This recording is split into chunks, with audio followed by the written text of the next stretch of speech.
Hi guys. Whew.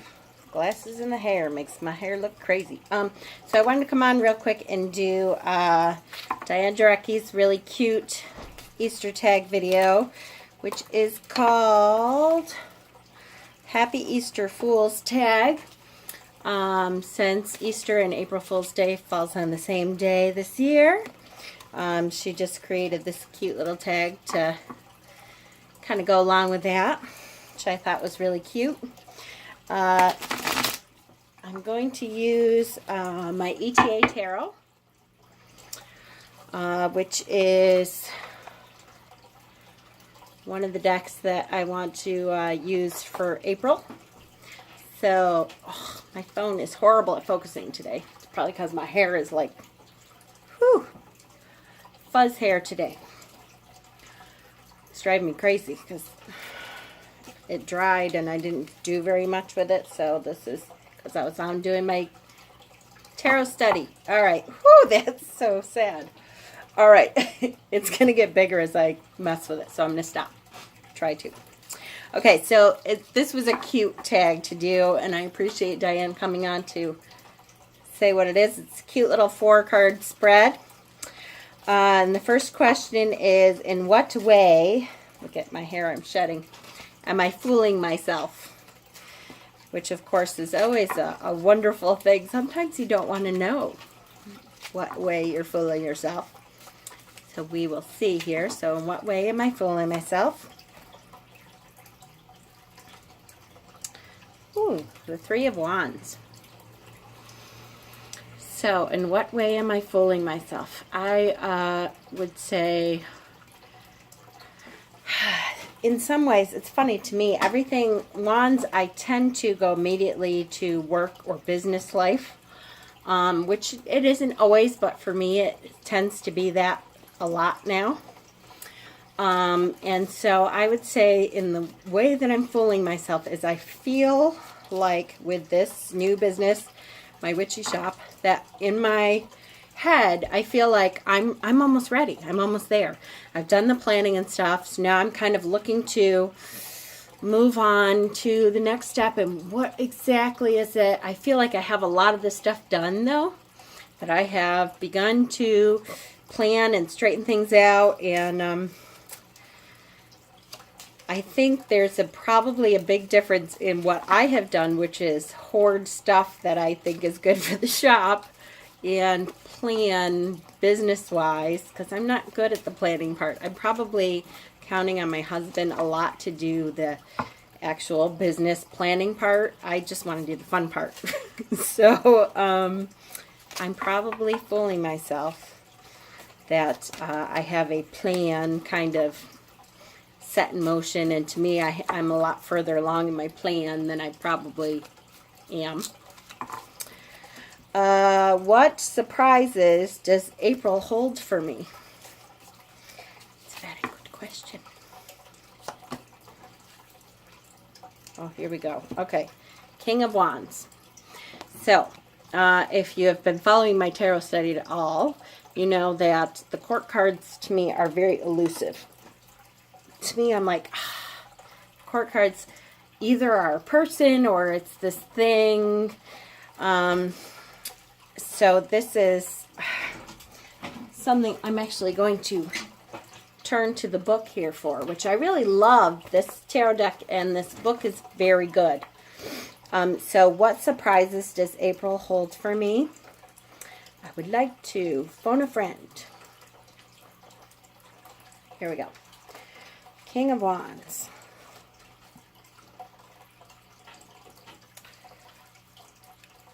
Okay, King of Wands brings comfort and strength, welcoming host and peaceful space to give rest and preparation for the journey ahead. Support and energy from nature, symbols of infinity and courage from the salamanders and the lions. The fire and the rising sun brings warmth with a bright future. The path leading forward away into the bright and positive unknown. That's a pretty damn good card for that then. And I look forward to that kind of surprise coming for April. I like it. Sounds good to me. So question number 3 is, what is blooming for me now? What is blooming for me now?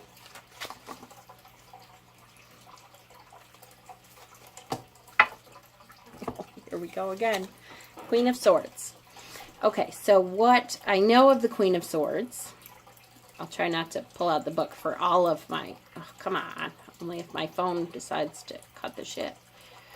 What I know of the Queen of Wands is that she is able to plan without emotion, kind of detaching herself from the emotional side of things, and move forward, not necessarily holding into account the emotional aspect of it. And I will say, which may surprise some of you, because I know I'm so sweet when I'm on here, that I am a person who probably has been accused once or twice of doing that. As far as, especially in an emergency situation, I think I turn right into the Queen of Swords, and all business. And I kind of just cut that piece, that emotional piece, which is a huge piece of me normally. If you know me, I'm an empath and everything. I feel everything. I'm bawling at commercials all the time and stuff. But there's something that happens during an emergency, or sometimes when I have like chosen a path that may not be a very popular path, and that I feel like in a defensive position, like people are throwing things at me without really understanding where I'm coming from, that I will cut out the emotional piece and move forward as if it didn't exist, which is not always a great thing. It can be good for some purposes, and perhaps in this case, it can be a good thing if I'm really looking to this late spring and summer is a good time for me to really figure out how this business is going to do, because my mother and I can do the flea market, and that'll really give me an idea of what kind of sales I'm getting and what to focus on and what to move forward with and what to kind of put by the wayside. Even if it's something that emotionally I might be invested in, it may be that that's not going to be business-wise a good decision for me to focus on that. It's my guess. It's funny that almost every reading I do lately really focuses on this business side, so it must be. I really feel like it's coming down the pike really soon. Last question. What can I do to transform my life?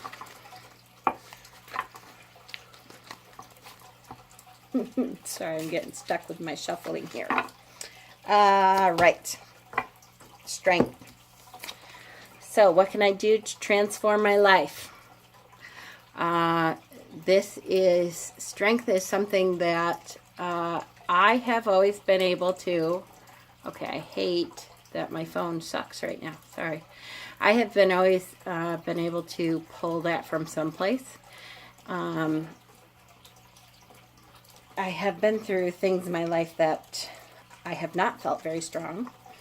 And I think because of that, I made it a point to be at a place in my life always where no matter what happens, I feel like, okay, this is the way I move forward. I just pick myself up and take what I know to be in my soul and pull on nature. And now it's with my faith, my pagan faith being what it is. I pull from nature, I pull from the goddess, I pull from the deities. And I don't, to be honest with you, I don't know if I believe in deity as a being. I think of deities as calling on certain energies in life, in the universe. So to me, when I call on the goddess of Maat, M-A-'-A-T, in the Egyptians, means justice. I am seeking justice for something. And to me, that may not necessarily be a entity of the goddess of justice. It's that energies that I'm calling upon to rise up and back me in whatever this is that I feel I need justice for. What does that have to do with strength?